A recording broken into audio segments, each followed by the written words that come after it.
Hi everyone, I am JK, a professional hairstylist and hairdresser.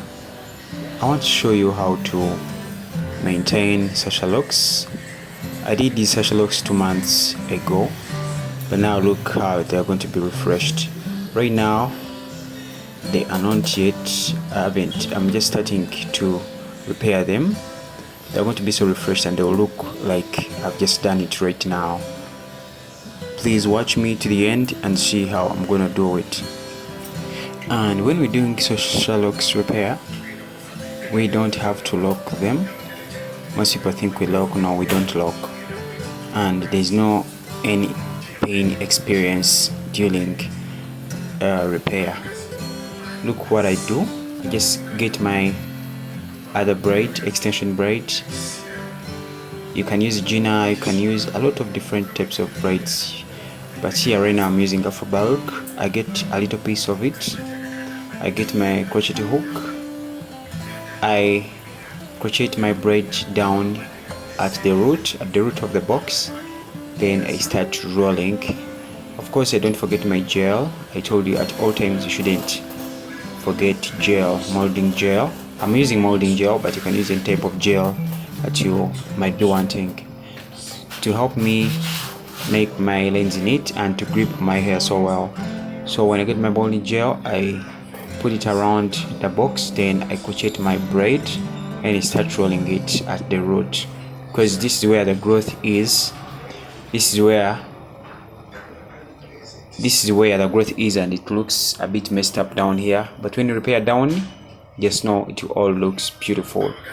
And these Sasha Locks are washable, and remember I first washed them, by the way, that's why you're seeing them, they are looking clean. I first washed them, they were a bit dusty, and I had to get rid of the dandruff and the itchy scalp. I had to stop it by washing, and later on, when I'm done with the repair, I'm going to oil the scalp.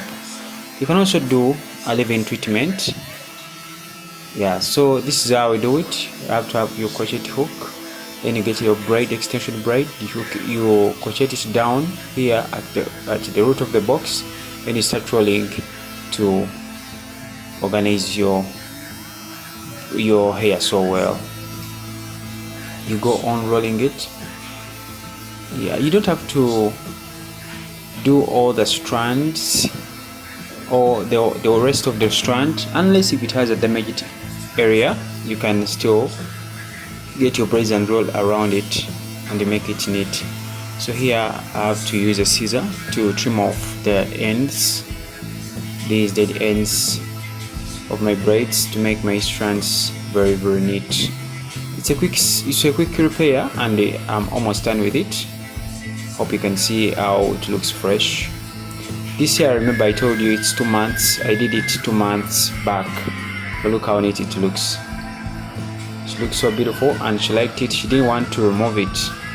This hair is so long lasting. It can even push you for half a year or even a year. You just keep on refreshing it by doing it to repair, like the way I'm doing it right now. I salute you from wherever I'm watching. I JK as usual. I love you, and don't forget to subscribe if it's your first time. More videos are coming. We upload videos every single day. See you in another upload. Bye bye.